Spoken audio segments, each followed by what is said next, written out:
Oh my God, mid-sized I dozen. bought that T-shirt for my son. I love it so much. It's my favorite. I was like, I gotta wear it today. It I feels correct. I can't remember the brand. This doesn't count as our time. I can't remember the people that make that stuff, but they're a cool company. Super yucky. I love them. I messaged them I was wearing this today because I was like, super yucky. Oh, wear my Lee Pace shirt for the interview. But hi David, how are you?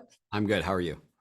I'm doing great. So when you with a show like this, it is labeled online and by people who are really into this genre as hard sci-fi.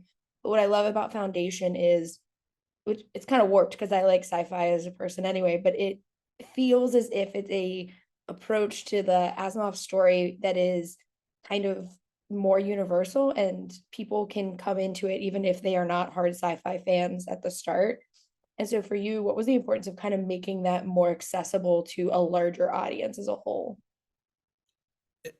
Everything you just said. That's I'm a sci-fi fan. I don't like it being referred to as hard sci-fi. I think for people in the science fiction community, what that signals is, yes, it's serious science fiction. Yeah.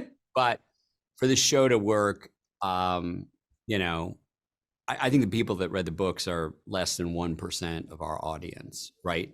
So we need to make sure the show works for people that haven't read the books. We need to make sure the show works for people that don't even consider themselves to be fans of science fiction. I remember when we started watching Game of Thrones, my wife said, I hate fantasy. I just hate fantasy. I'm not into that at all. But she started to like Game of Thrones because she was like, oh, this is so much more sophisticated than some of the fantasy that I've seen. And hopefully we're starting to collect some of the same kinds of audience, people that don't think of themselves as fans of science fiction. So every time we approach a story, we say, how does this story work if you remove the science fiction elements? Because the best science fiction is really just a mirror back on today.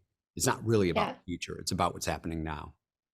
Yeah, and what I love too about this show is like I'm obviously I love Lee Pace, but I'm also a big Terrence Mann fan. And so like that whole dynamic between the all of the clones and Yes. functioning together in season one and then now what we're going to see in season two, I love that dynamic.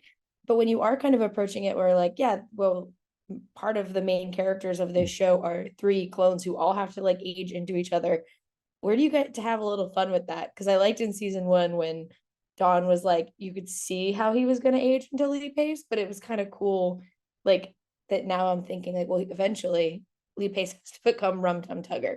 Like, how do Yeah, you get to yeah, like yeah, yeah, play yeah, fun yeah. with that?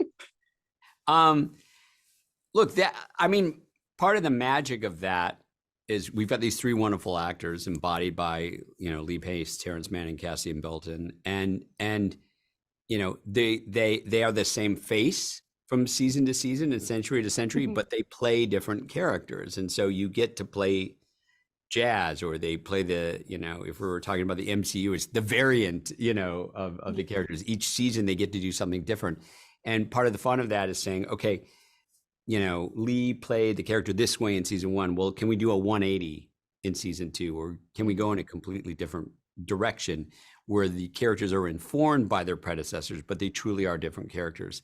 And so what we did in season two with my fellow writers and I, the first thing we did is we said, how is day 17 different from day 12 or 13? What are the characteristics that make them a completely different character than the character that we met in season one? And that's, I think, also really exciting for the actors to embody that. Yeah. Thank you so much for talking with me today. I love the show and I can't wait for season two and for fans to get to see it. Great. Well, thank you so much. Awesome. Thank you. Okay.